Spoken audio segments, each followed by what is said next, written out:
Oh, thank you. I assume you can hear me. Thank you very much. I've been thinking about the forum, security and business, and how they come together. And I think the important thing we have to think about is the speed of innovation. What the internet gives us is an enormous speed of innovation. And I think that's the reason why we put so much of our future in corporate hands.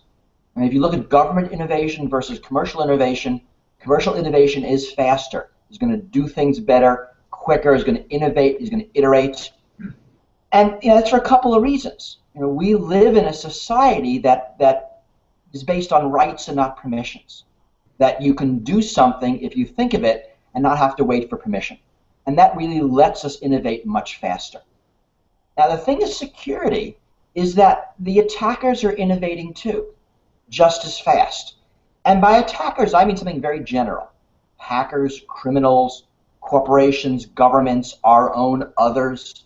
And we're seeing all through our technical society, attacks innovate faster than defenses. Right? I mean, some of it's easy. Some of it's easy to understand. There's a basic first mover advantage for an attacker. Some of it is because they are quicker to make use of innovations. Right? They don't have a procurement process. They don't have any rules they have to follow. And because of this, there's a delay. And you can see it again and again. A delay between when a new attack appears and when defenses appear. You can see that in things like credit card fraud. You can see it in identity theft. You can see it in how organizations are using the internet to organize for criminal activity. Right? Again and again, we are playing catch up. And that means we have a security gap.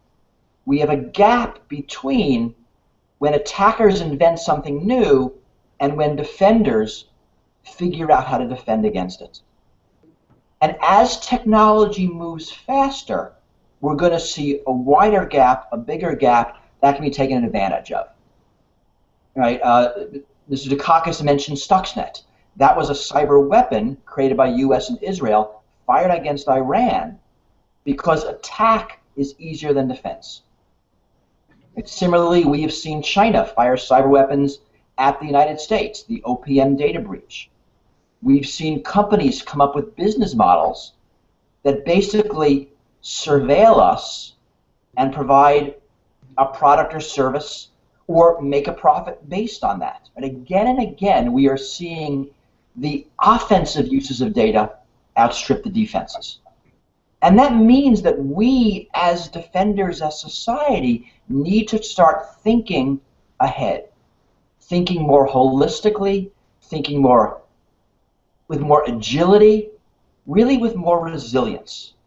Now, I have a company up in Alewife, in 3 subway stops north on the Red Line, called Resilient Systems. And we are right now building incident response coordination capabilities. The idea being that when you're being attacked, you need to be fast and effective in response. That's a microcosm. We need to do that at every level. We need to do that at the policy level, internationally, and personally. We need to get better at security, not just in reaction to what the attackers do, but to think ahead in what could happen and to be able to quickly adapt to what does happen.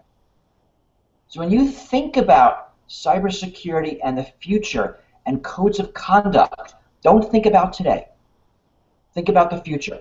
Today's top secret NSA programs are tomorrow's PhD theses and the next day's hacker tools.